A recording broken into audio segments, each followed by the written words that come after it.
Kevin, Sean, and Darren got away, and it's crazy because Darren was standing right there when when everything went down.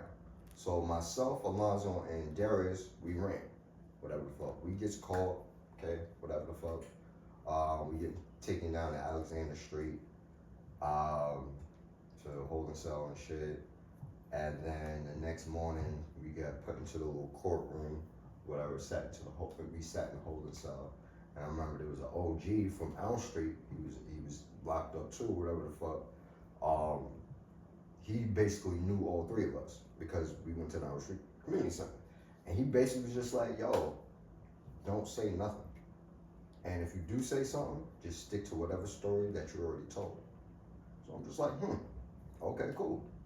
I got up in that motherfucking interrogation room and I didn't say shit, but I just want to go home. I just want to go home. I just want to go home. That was my words.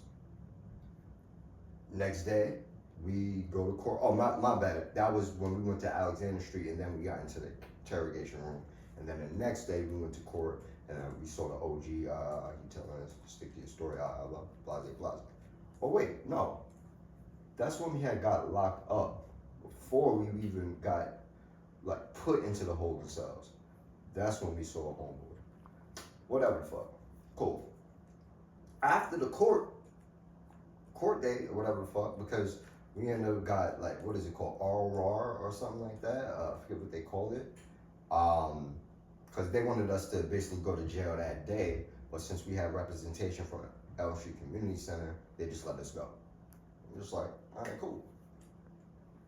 As soon as we leave the courtroom, my mom and Mr. Ray pulled me to the side and said, yo, listen, Darius and Alonzo are saying that you did it. And I literally didn't say nothing. I'm just like, yo, I just want to go.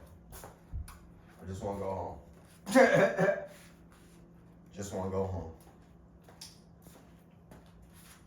So I left, and then 3 months later, talked to my lawyer. My lawyer pulled me to the side. My mom's sitting right there. She was like, they're saying that you did it. I'm like, damn, my nigga, like, what the fuck? Like, we didn't even do anything crazy like that for y'all niggas to just snitch.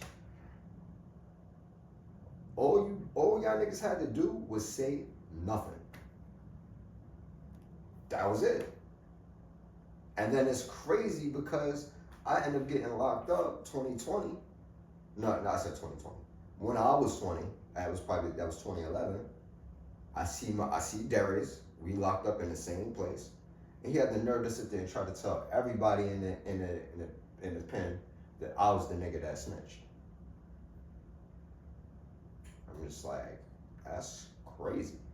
And it's funny because like niggas end up figuring out that I wasn't the snitch. I'm just like, yo, y'all niggas is. And but my whole thing is like, why did it matter if I was a snitch or not? Because we was in boot camp, and you had this dude, his name was Fresh, and he was in the feds. There was another dude that came through, he got locked up with him. He was also in the feds, his name was Glover. And Fresh snitched. I literally had a conversation with these niggas about the shit.